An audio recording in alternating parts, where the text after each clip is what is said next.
9.1 mm কিডনির পাথর প্রস্রাবের মধ্য দিয়ে বের করে প্রশংসিত মেখলিগঞ্জের বিশিষ্ট হোমিওপ্যাথি চিকিৎসক তথা সমাজসেবী ও মেখলিগঞ্জ পৌরসভার 3 নম্বর ওয়ার্ডের কাউন্সিলর বাবলু বর্মন। ধূপগুড়ি ব্লকের গাদং এলাকার বাসিন্দা নির্মল রায় বিগত প্রায় 3 থেকে 4 বছর সময় ধরে কিডনিতে পাথরের সমস্যায় ভুগছিলেন। হোমিওপ্যাথি চিকিৎসা করালেও সমস্যা মেটেনি তার। অবশেষে প্রতিবেশীর মুখে শুনে মেখলিগঞ্জের বিশিষ্ট হোমিওপ্যাথি চিকিৎসক তথা সমাজসেবী ও মেখলিগঞ্জ পৌরসভার 3 নম্বর ওয়ার্ডের কাউন্সিলর বাবলু বর্মনের কাছে আসেন তিনি। মাত্র 15 দিন ওষুধ খাওয়ার পরই পাথরটি প্রস্রাবের মধ্য দিয়ে বেরিয়ে আসে তার। বিশিষ্ট হোমিওপ্যাথি চিকিৎসক বাবলু বর্মনের ভূয়সী প্রশংসা করে এই সংক্রান্ত সমস্যায় কম খরচে রোগীদের একটিবার বাবলুবাবুর কাছে চিকিৎসা করাতে আসার পরামর্শ দিয়েছেন তিনি। দুরারোগ্য ব্যাধিতে বাবলুবাবুর অব্যর্থ চিকিৎসায় ভালো হয়ে উঠেছেন শত শত রোগী। দেশের বিভিন্ন প্রান্তের পাশাপাশি প্রতিবেশী দেশগুলি থেকেও রোগীরা বাবলুবাবুর কাছে হোমিওপ্যাথি চিকিৎসা নিতে আসছেন। এলাকায় সমাজসেবী হিসেবে তার বিশেষ পরিচিতি রয়েছে। সাধারণ মানুষের যে কোনো সমস্যায় ছুটে যান তিনি, সাধ্যমতো সহযোগিতার হাত বাড়িয়ে দেন। এই বিষয়ে কি বললেন রোগী নির্মল রায় ও মেখলিগঞ্জের বিশিষ্ট হোমিওপ্যাথি চিকিৎসক তথা সমাজসেবী ও মেখলিগঞ্জ পৌরসভার 3 নম্বর ওয়ার্ডের কাউন্সিলর বাবলু বর্মন, আসুন শুনে নেওয়া যাক তাদের বক্তব্য। নাম নির্মল রায়, আমার বাড়ি ধূপগুড়ি ব্লকের গাদং অঞ্চলে বাড়ি। ডাক্তারবাবু আমার পাশে একজন চিকিৎসা করছিলেন, একটা বাচ্চা, ওনার পাথর 7 mm ছিল। তো ওনার প্রথম 2 সপ্তাহ ওষুধ খাওয়ার পরে পাথরটা বেরিয়ে যায়। তারপরে আমি ওইখান থেকে সিদ্ধান্ত নেই যে ডাক্তারবাবুর কাছে গিয়ে আমি চিকিৎসা করি।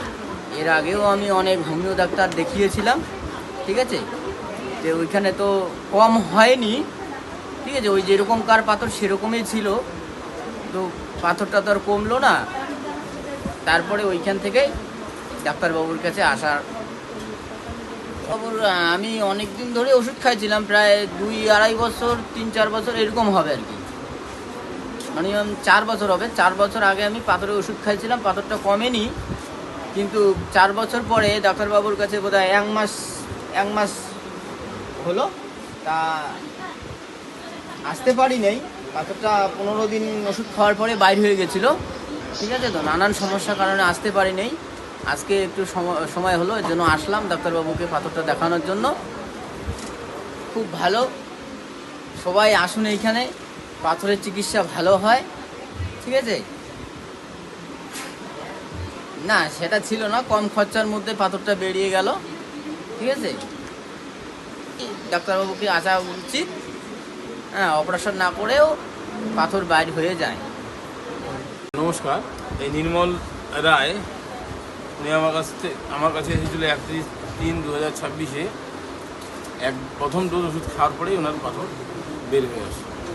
উনি যে আজকে পাথরটা নিয়ে এসে আমাকে দেখালো, তাতে ওনার যে শরীরে সুস্থতা, এই সুস্থতা দেখে ওনাকে এবং ওনার পরিবারকে আমি আমার তরফ থেকে ঈশ্বরের কাছে তাদের সুস্থ জীবন প্রার্থনা জানাই, এবং তার সঙ্গে আপনার জনসাধারণ সকলের উদ্দেশ্যে একটাই বার্তা দিব: সুস্থ শরীরে বাঁচুন এবং হোমিওপ্যাথি ওষুধের মধ্য দিয়ে আপনারা সুস্থ থাকুন। তাই এই পাথরজনিত কারণ, টিউমার, সিস্ট, ক্রনিক ডিজিজের সমস্যায় যারা পুরানো ব্যথায় ভুগছেন, তারা একবার অন্তত যোগাযোগ করুন। আমি আমার চেষ্টা মতো আমি সেটা সলভ করার ব্যবস্থা করব।